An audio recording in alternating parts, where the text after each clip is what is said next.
A routine landing. Ladies and gentlemen, we are starting our approach to the Very good shape. Turns into a sudden fight to the death. You're gonna lose it all of a sudden. There it is. A passenger jet mysteriously falls from the sky and rockets towards a busy highway. Push it up. Push it way up. Delta, go around. It's gonna crash. A mysterious force brings down a plane claiming 137 lives. In the wreckage lies the one clue that can stop it from killing again.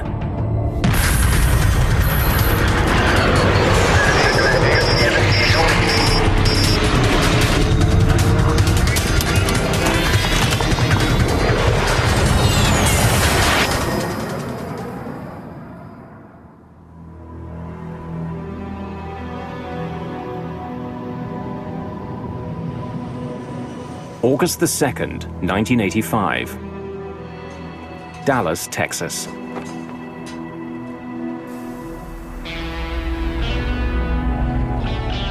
It's a very hot day, even by Texas standards. See y'all tomorrow. Temperatures soar to 101 degrees. Rain coming. Should cool things down a bit. In the late afternoon, William Maybury is heading home from work. The day's heat and humidity are having an effect on traffic at Dallas-Fort Worth International Airport, DFW. Roughly the size of Manhattan, DFW is the biggest airport in the world. It's also one of the busiest.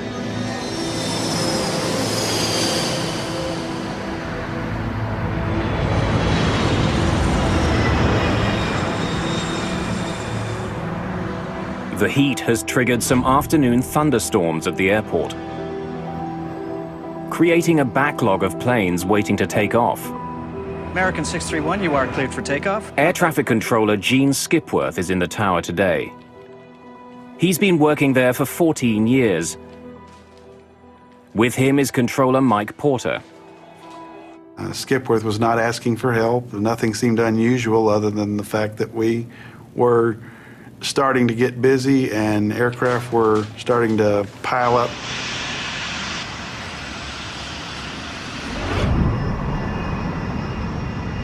One of the many planes heading towards Skipworth's control is Delta Airlines Flight 191. Weather 6,000 scattered to 1,000 scattered. Visibility 10, temperature 101, wind calm. 101? 101 degrees, yes, sir. Captain Ed Connors and First Officer Rudy Price are two of Delta Airlines' most experienced pilots. Second Officer Nick Nassick is the other member of today's crew. The crew is flying a 6-year-old L-1011 TriStar. The L-1011 is billed as one of the safest planes in the sky. There are 152 passengers and 11 crew members on board. They're scheduled to land in Dallas just before 6 in the evening. Good afternoon, ladies and gentlemen. This is your captain speaking. Hope you're enjoying your flight so far. Traffic is backing up at Dallas. All told, we'll be about 10 to 15 minutes late getting to the gate. Please let us know if there's anything we can do to make your flight more comfortable. The delay bothers Chris Meyer. He's a frequent business traveler who's in a hurry to get home to his family for the weekend. I've been down in Florida, Fort Lauderdale, for the last 2 weeks, and it was a Friday afternoon, and I was due to go home on Flight 191. One of IBM's best-known executives is also on the flight. Don Estridge led the development of the IBM PC. He and his wife are traveling to Dallas for a family visit.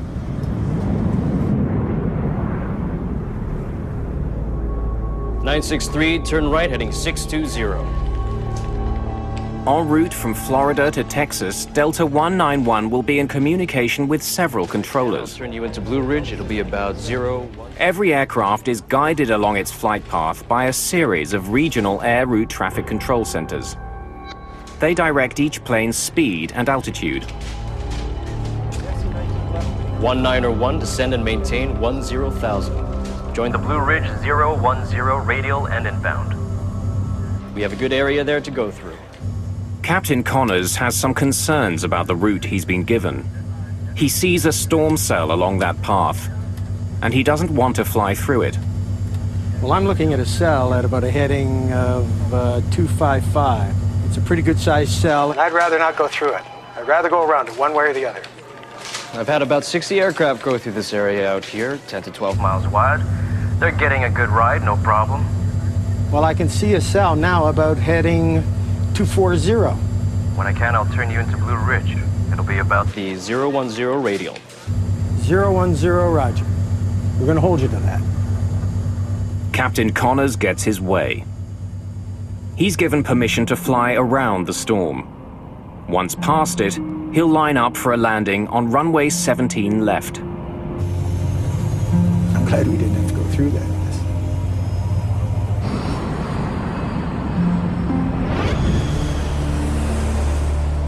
Friday afternoons are a busy time at airports. The afternoon rain is making this Friday even busier. 23-9er down to 618.96. The main priority for the controller on duty is to keep the incoming planes a safe distance apart. He wants them at least 4.5 kilometers from each other. That distance allows enough time for the violent air turbulence behind one plane to die down before the next plane touches down. Right now, Connors and Price are getting too close to the plane just ahead of them, a corporate Learjet. Delta 191 heavy. Turn left 10 degrees, reduce speed to 180. To put some distance between the two planes, the controller asks the Delta crew to slow to 180 knots. Delta 191. 330 kilometers an hour. Wilco. 10-degree flaps, please. You're listening to Dallas 105 FM. It's a wet one out there, folks, so drive careful. Heading home along Highway 114, William Mabry will soon be passing DFW.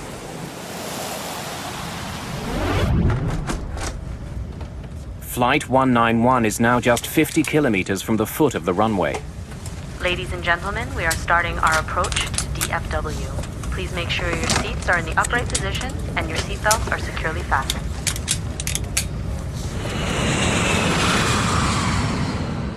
The crew begins their final descent into the Dallas-Fort Worth area. Attention all aircraft listening. There's a little rain shower just north of the airport. Connors now switches radio frequencies and contacts a local DFW airport traffic controller for approach instructions. As the passengers and crew of Flight 191 prepare for their landing, a deadly force takes shape in their path. Critical decisions and missed information conspire against them. The crew will soon be engaged in a 47-second struggle, which will become one of the most important moments in the history of modern aviation. August the 2nd, 1985. The crew of Delta Airlines Flight 191 has been skirting a line of heavy storms between Florida and their destination, Texas.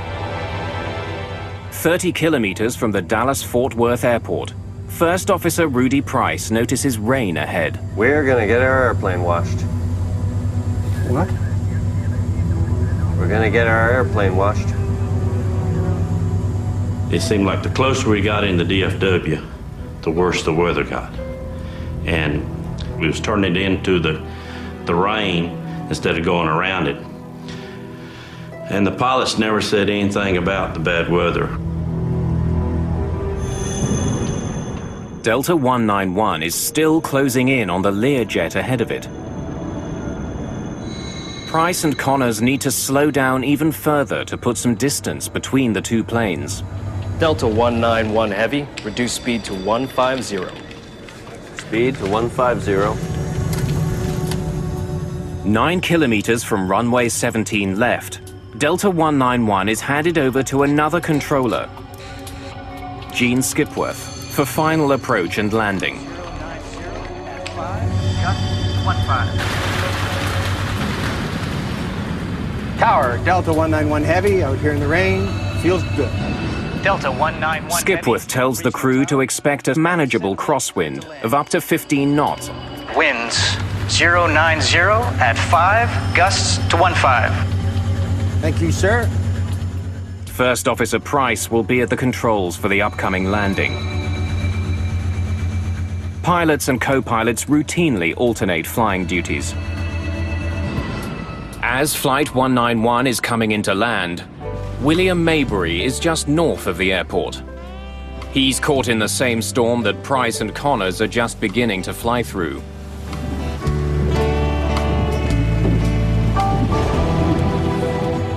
Before landing check. Landing gear. Down, 3 green. Flaps, slats. 33, 33, green lights. The crew suddenly notices that they'll be flying into more than a bit of rain. There's lightning coming out of that one. What? There's lightning coming out of that one. Where? Right ahead of us. 1,000 feet. I'll call them out to you. All right.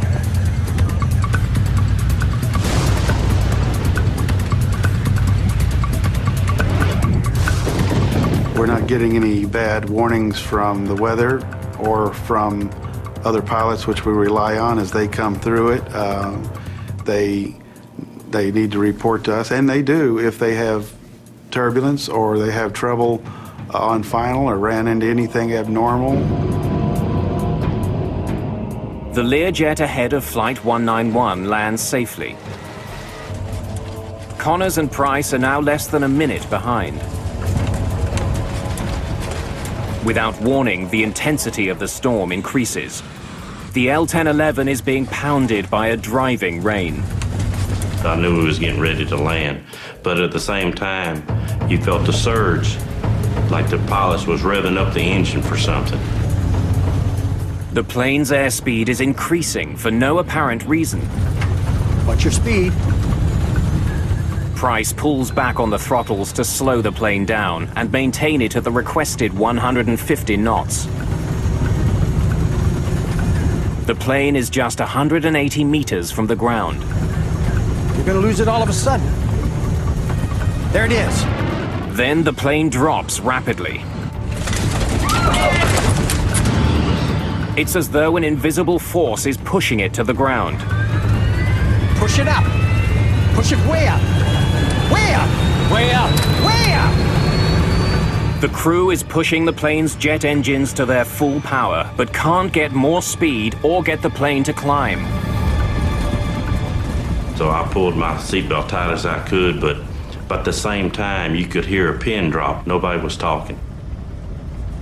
But I mean, it got dead silence. As suddenly as it began, the crisis seems to end. The plane stops falling and begins to pick up some of the speed Connors and Price have been fighting for. That's it. But before the crew can take another breath, the plane drops again, rocking violently from side to side. And then it dips wildly to the right. And I just knew we shouldn't be that close to the ground that soon. Hang on to the son of a... About 2 kilometers from the runway, it plows into a field and rockets towards Highway 114. When we hit the ground, it felt like you was in a car running over railroad ties. It was real bumpy. The crew somehow manages to get the plane back in the air. At that moment, Gene Skipworth catches sight of Delta 191. He's gonna crash! Delta, go around! But it's too late. The plane's engines slam into William Maybury's car on Highway 114. He is killed instantly. The plane hits the ground again, north of the runway. It's traveling more than 350 kilometers an hour.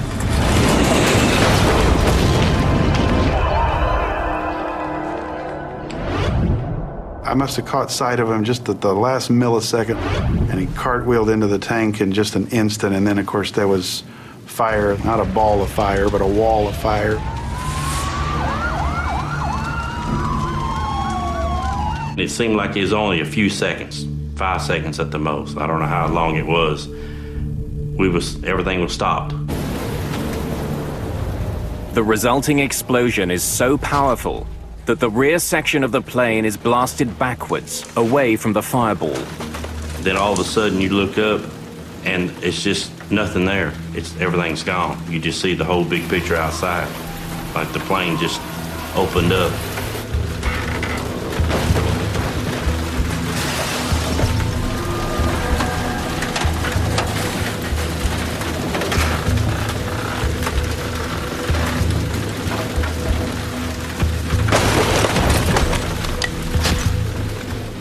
Remarkably, the tail section containing the last 10 rows of seats is relatively intact.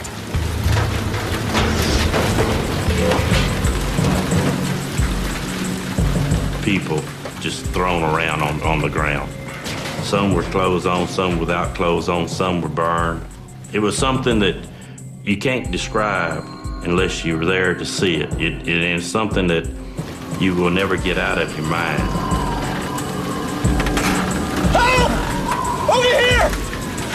Hang in there, help someone.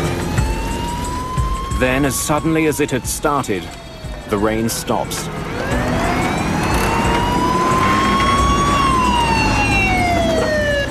It takes firefighters less than a minute to get to the crash. And when I arrived on the scene, I truly believe that there wasn't anybody that had survived this plane crash because there was just devastation everywhere.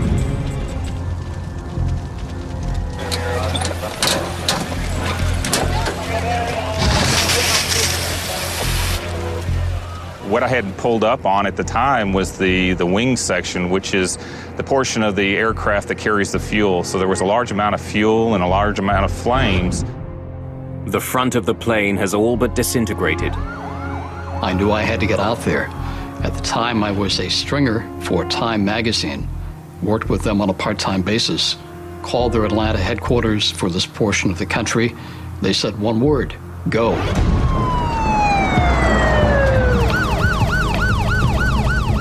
Firefighters need only a few minutes to get the raging fire under control.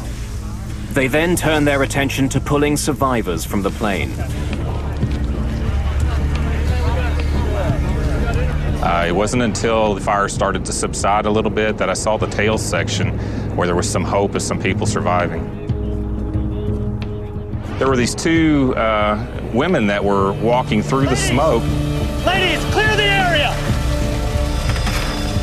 Get out of the way, clear the area! And it kind of surprised me, so I knew that there was hope and that there were people out there. Only 27 people survived the crash. I had seen death before as a medic in Vietnam, but it had never been aimed at civilians, and certainly not on a mass casualty situation, and certainly not this suddenly. I could tell how bad it was. You could see and smell and feel the death.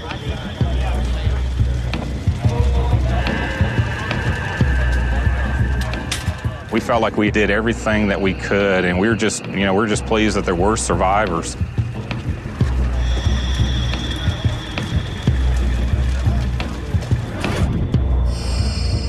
I was scheduled to sit on off seat 15A, and I told them that wouldn't be no good because that was a non-smoking section. I was a smoker, so I had to be in back. That probably saved my life. Captain Connors, First Officer Price, and Second Officer Nassick are killed. So are 5 other crew members and 128 passengers. IBM's Don Estridge and his wife are among the dead. In the tower, there was silence for probably 1 to 2 minutes, except for just an occasional transmission. But basically, it's just quiet, and you just sit there stunned and wishing you could do anything to take it back.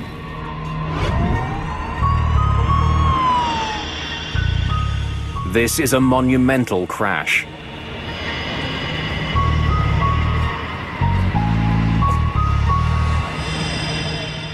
Investigators from the National Transportation Safety Board arrive at DFW, determined to find the cause.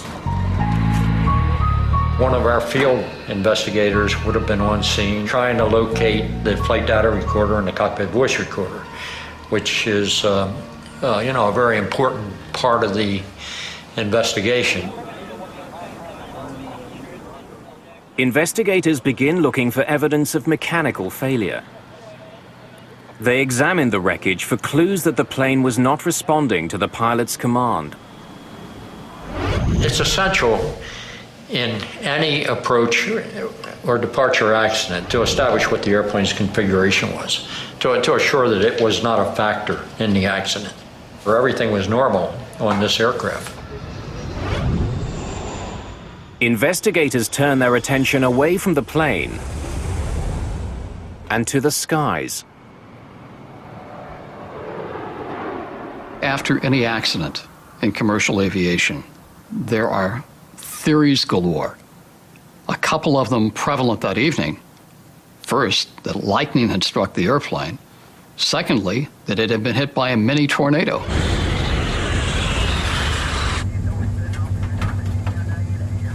Lightning coming out of that one. Where?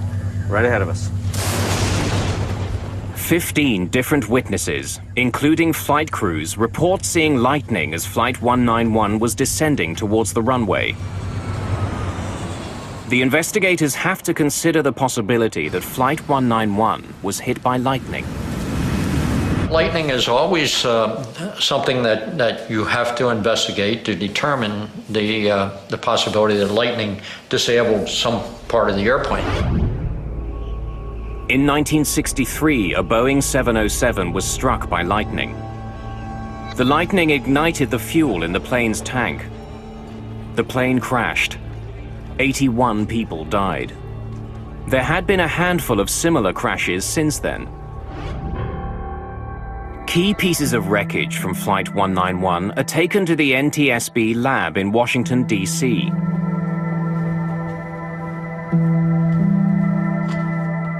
Bud Lehner is the investigator in charge of examining the wreckage, as well as the data from the plane's cockpit voice recorder. It sometimes might be very difficult to find to determine where the airplane might have been struck by lightning and where the exit point was. Lightning coming out of that one. Where? Right ahead of us. If the plane was hit by lightning, there would be evidence left behind. A device called a static discharge wick is attached to the trailing edge of an airplane's wings. It redirects static electricity into the outside air instead of into the plane, where the charge could cause a fire.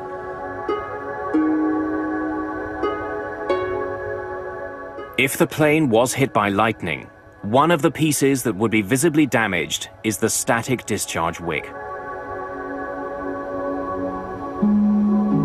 Nothing there. With lightning ruled out, investigators go looking elsewhere. They would soon discover the real culprit. It had actually been caught on tape. A Delta Airlines L-1011 crashes after entering a storm near Dallas.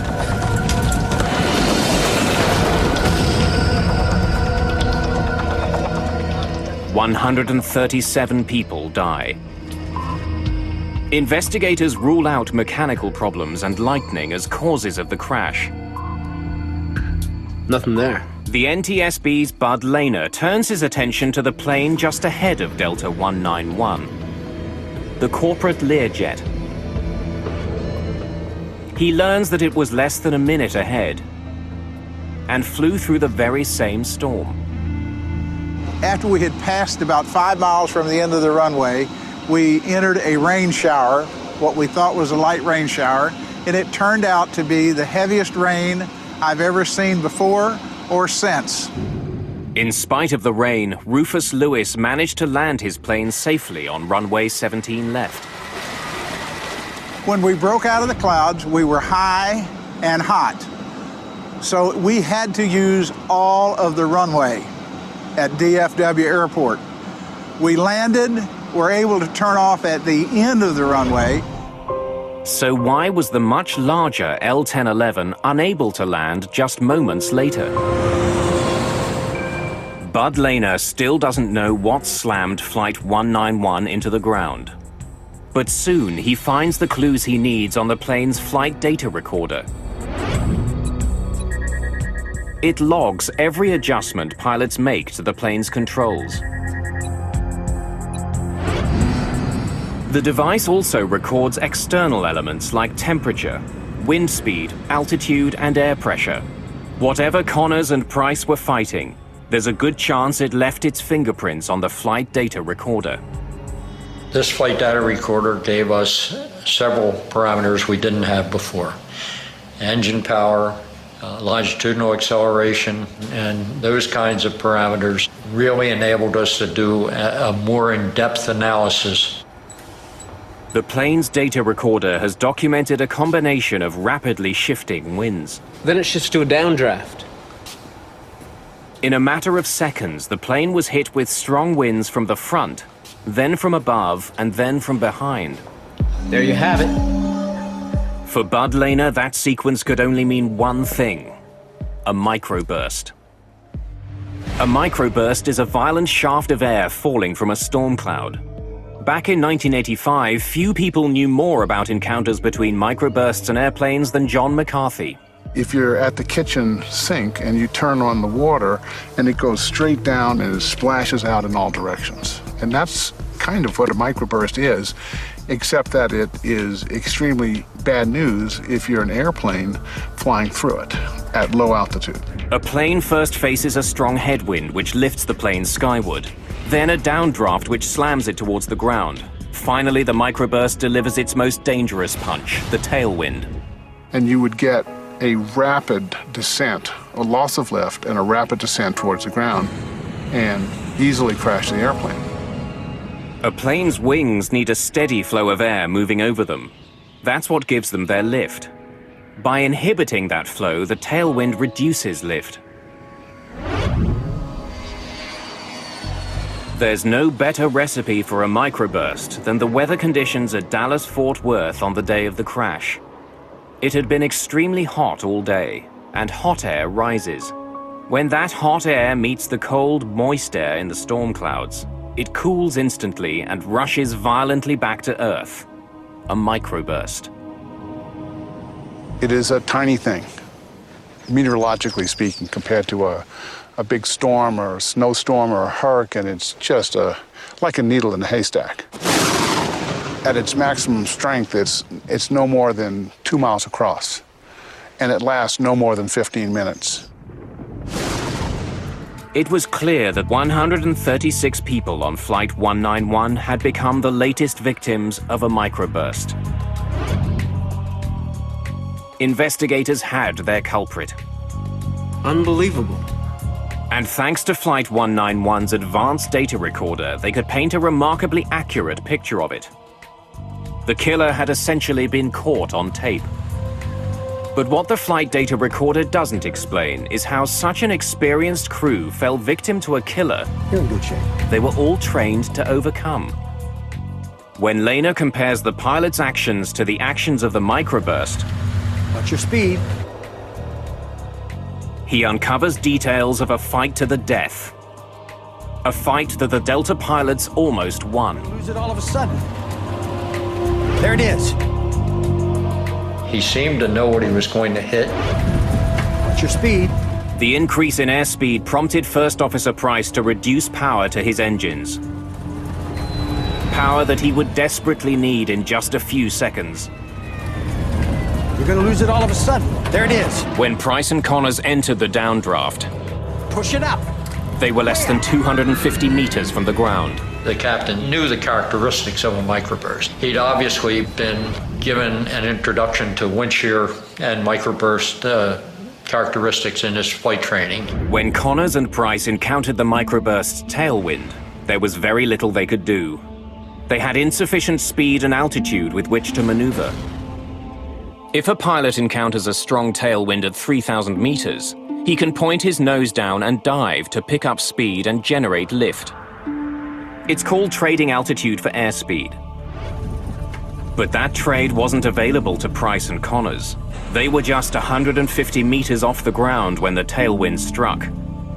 The only way for them to gain airspeed was from their engines. Push it up. Way up. Co-pilot responds, airplane stabilizes.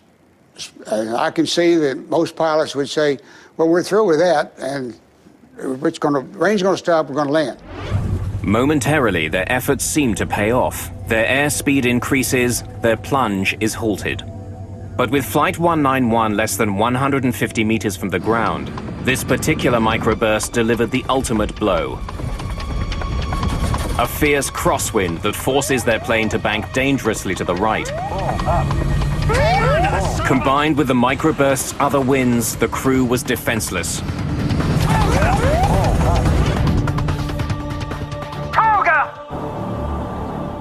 Toga is takeoff go-around mode, and what it means to a pilot in that regime of flight is let's abandon the approach. We're no longer going to try to land this airplane. We want to do everything we can now to survive the wind condition that we've entered. The skill and experience of the pilots were no match for this microburst. It was too big, its winds too powerful and unpredictable. The pilots of Delta Flight 191 did their very best to recover from this situation, and it didn't work out. Investigators were left with one perplexing question. Why had Connors flown into the storm in the first place? Prior to 1985, the radars on board the aircraft were built to detect thunderstorms, essentially heavy areas of precipitation. They were not effective, they weren't even designed to detect the microburst. So those radars were essentially useless at low altitudes for looking at the microburst phenomena. Microbursts are invisible, but they generally emerge from storm clouds. That's why pilots are trained not to fly into storms if they see lightning. It's a pretty good size cell, and I'd rather not go through it. I'd rather go around it one way or the other. When I can, I'll turn you into Blue Ridge. It'll be about 010 radial. 010. Oh, Roger. Captain Connors was not a risk taker. He was known as a cautious pilot. I'm glad we didn't have to go through that mess. It's hard to blame the aircrew. Their job is to avoid thunderstorms, and there's probably a forecast for thunderstorms every day at Dallas in the summertime. Which ones do you avoid? And it's a very difficult problem. Earlier in the flight, Connors had flown around bad weather. Investigators can only conclude that he underestimated the storm in his path at the foot of runway 17 left.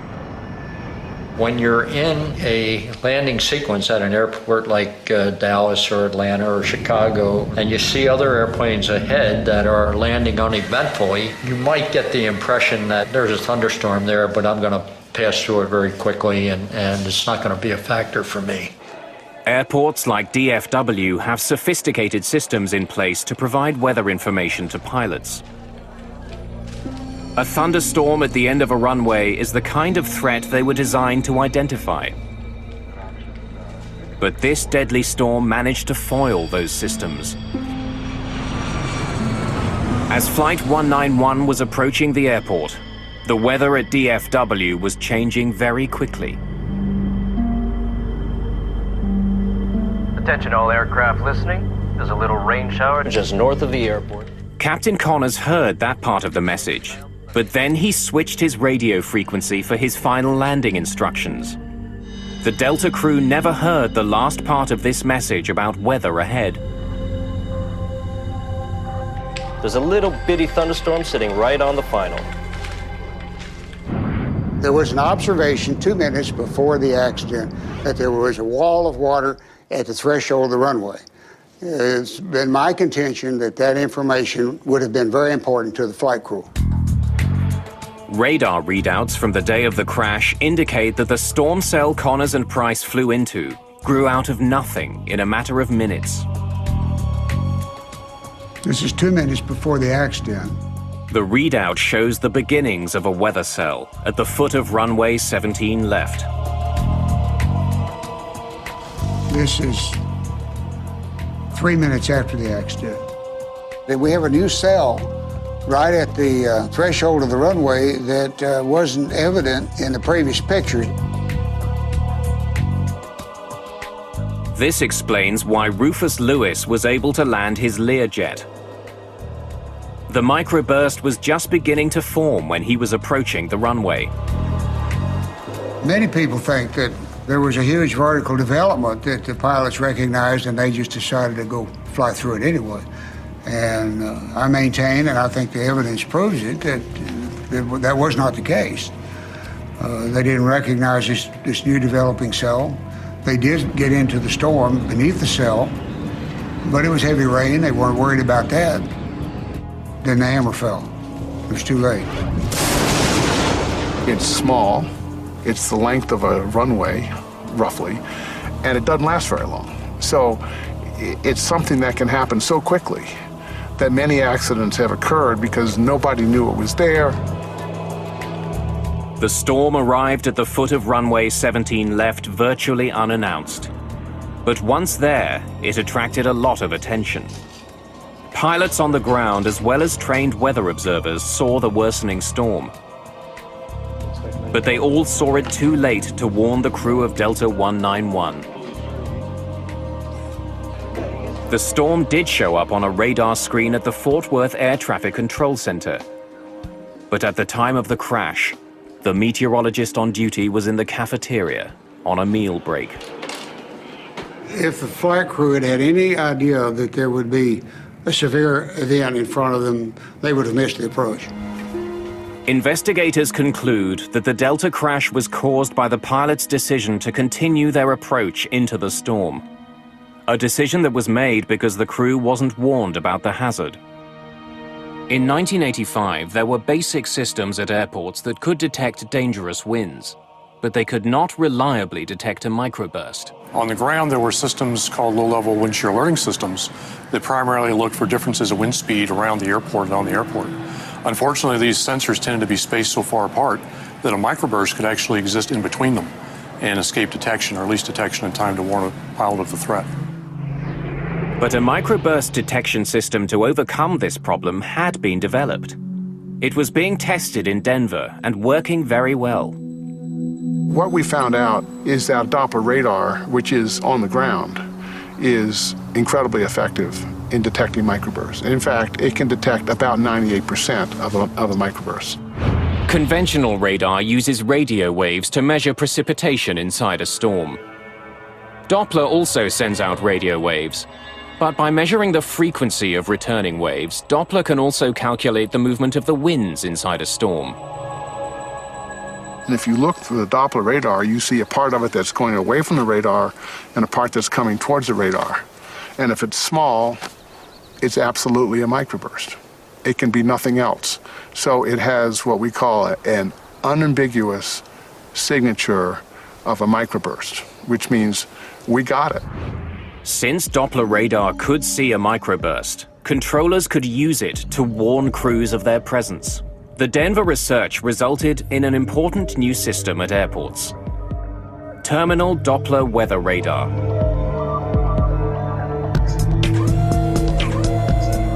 When the system detects dangerous conditions, it relays a warning to air traffic controllers, who can then alert pilots.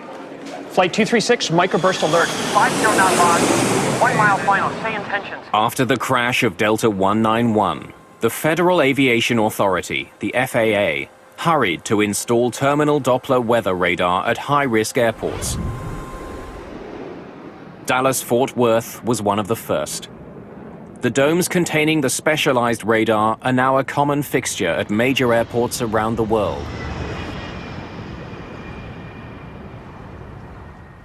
But radar on the ground can't get the warning to the pilots fast enough.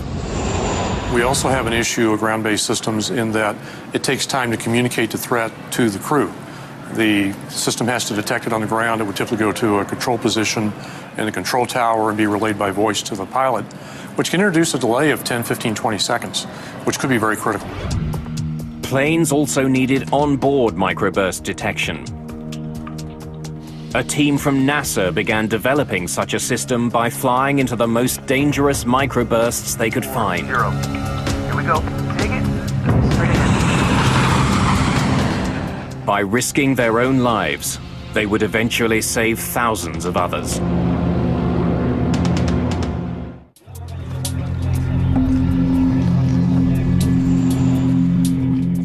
Delta Airlines Flight 191 is the latest in a string of crashes attributed to a microburst.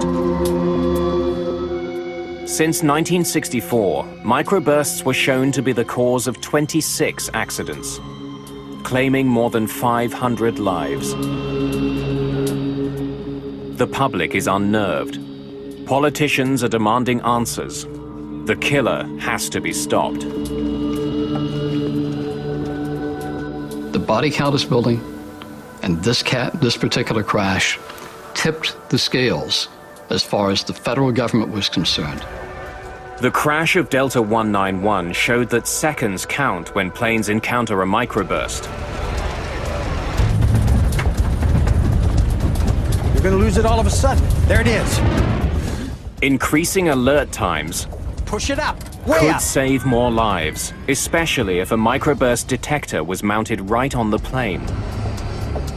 If you can provide the airplane with 10, 15, 20 seconds of advance warning, pilots push the throttles up, they build airspeed, they build altitude, they build energy. It's like money in the bank. By the time they get to the microburst during a recovery, they can survive. Aviation experts had to find a way to give all pilots those critical 20 seconds.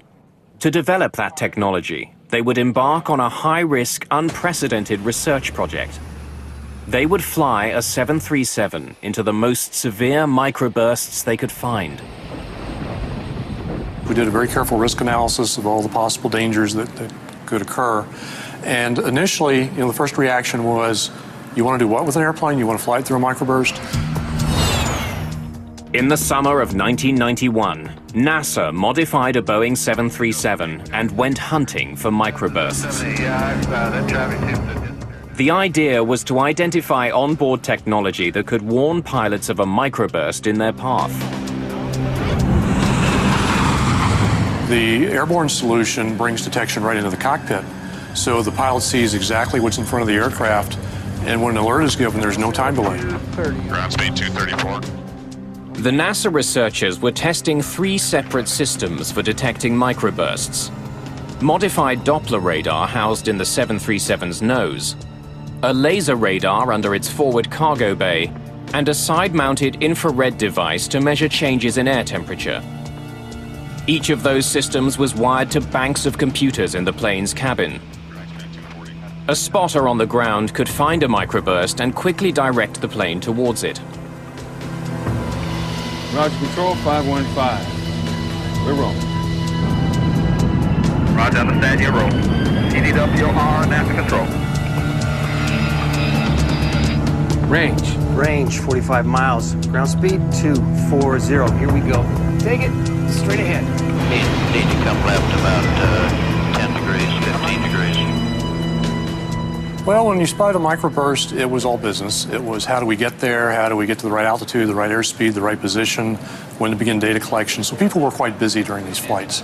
But yeah, it was exciting. We wanted to find them, we wanted to penetrate them. With every microburst, the 3 onboard detection systems were put to the test. Researchers on the plane could instantly see which instrument was doing the best job of picking up the microburst ahead.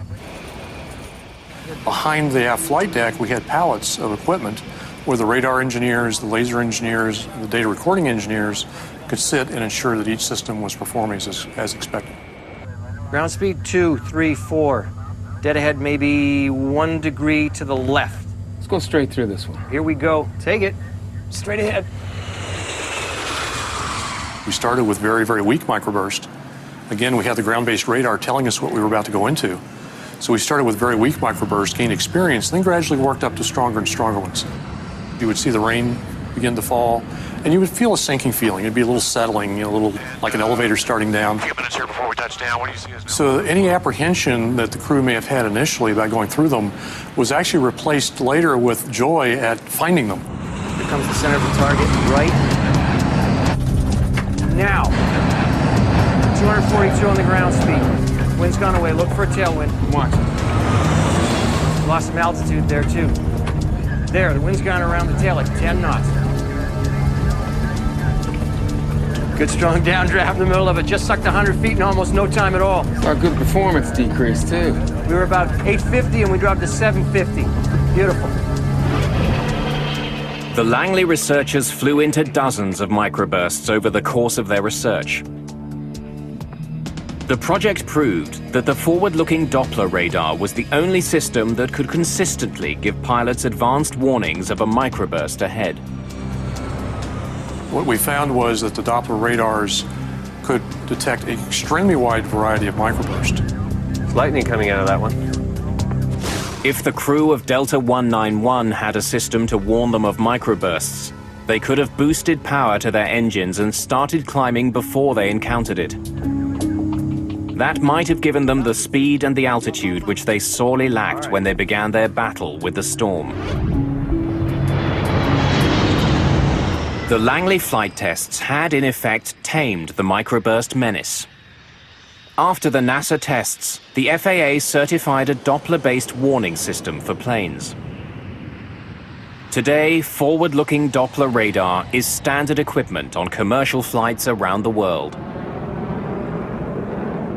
The good news out of all of this tragedy is so many things have now happened, from radar to ground-based systems to airborne systems, and especially to training for pilots.